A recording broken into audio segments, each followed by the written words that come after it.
હરણી મોટના તળાવ ખાતે 18 ફેબ્રુઆરી સર્જાયેલી બોટ દુર્ઘટનામાં ભાજપના તમામ નગરસેવકોએ મોઢામાં મગ ભર્યા હોય તેમ મૌન ધારણ કરી લીધું છે. દુર્ઘટનામાં પાલિકા તંત્ર પણ એટલું જવાબદાર છે, ત્યારે અધિકારીઓને બચાવવા તેઓ સામે કાર્યવાહી કરવાની માંગણી કરવાની કોઈ ભાજપના નગરસેવકમાં હિંમત નથી. પાર્ટી લાઇનથી વિરુદ્ધમાં જઈને બોલવામાં ટિકિટ કપાઈ જશે તો હવે ચિંતામાં માસૂમ બાળકોના મોત માટે જવાબદાર અધિકારીઓને બચાવવામાં આવી રહ્યા છે.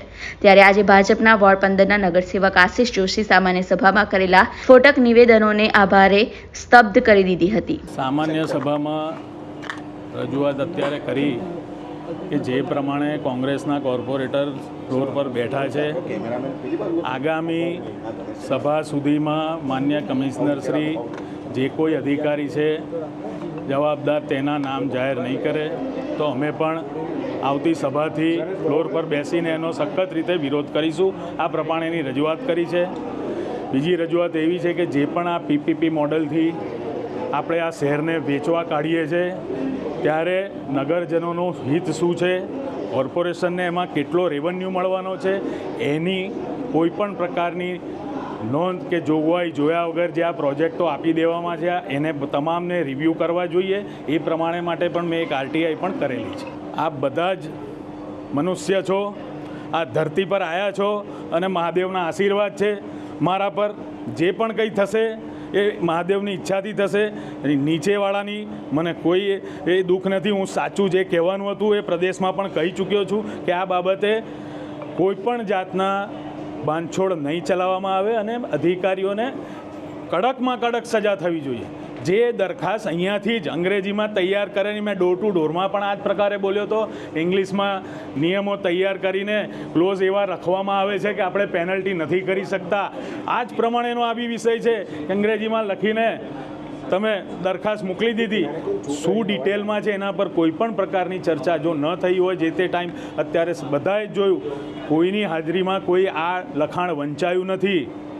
એટલે આરોપ પ્રત્યારોપ કરતાં પહેલાં જે અધિકારીઓએ આ દરખાસ્ત તૈયાર કરી છે એના પર પગલાં લેવા જરૂરી છે. 22 તારીખે લેટર લખ્યા પછી પણ આજ દિન સુધી અમને એવું લાગ્યું કે હજુ પણ આમાં કોઈ જવાબદાર અધિકારી પર પગલાં નથી લેવાયા. ત્યારે મને પણ દુઃખ થયું. જે માતાઓએ એમના દીકરા દીકરીઓ ખોયા છે એને યાદ કરીને અહીં નહીં કે રાજકારણ કરવું કે તપાસ ચાલુ છે. તપાસ હાઈકોર્ટમાં સુઓ મોટો દાખલ થઈ છે. એટલે સુઓ મોટો ક્યારે દાખલ થાય એ બી સમજવું જોઈએ.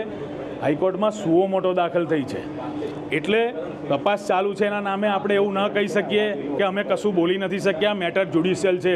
તમારા ડિપાર્ટમેન્ટમાંથી જ્યારે આ ભૂલ શરૂ થઈ છે, આનું મૂળ ઉદ્ગમ સ્થાન જે છે એ ફરી આવું ઉદ્ગમ સ્થાન કોઈ બીજા કામમાં ન બને એની અમારી રજૂઆત છે. કીધું કે બાળકોને જમાના પ્રમાણે વળતર મળવું જ જોઈએ. જે એના પરિવારને આપણે આજે આજીવન સહારો જેનો છીનવાઈ ગયો છે, ત્યારે આ જે ટકાવારીઓ જે કોન્ટ્રાક્ટમાં નક્કી કરી છે, જે કરોડ રૂપિયા લઈને જે ભાગીદાર બનીને આ શહેરને લૂંટ્યું છે. હરણી લેક ઝોનની આજુબાજુ તમને 25,000 રૂપિયામાં જ્યારે એક દુકાન ના મળે ભાડે, એવી જગ્યામાં તમે 25,000 મહિનાથી આ આખું જગ્યા આપી દીધી છે. તો ચોક્કસપણે એ જે પણ લોભિયા કોન્ટ્રાક્ટરો છે એમનો જે લાભ હતો એ બધો જ આ બાળકોના પરિવારને મળવો જોઈએ. એટલે 4 થી 5 લાખ 6 લાખ કોઈ રકમ ન કહેવાય. એ જીવની કિંમત તો હોતી જ નથી. પણ એક જમાના પ્રમાણે આજે એમને એક સારી એમાઉન્ટ મળવી જોઈએ એવું મારું ચોક્કસ રીતે.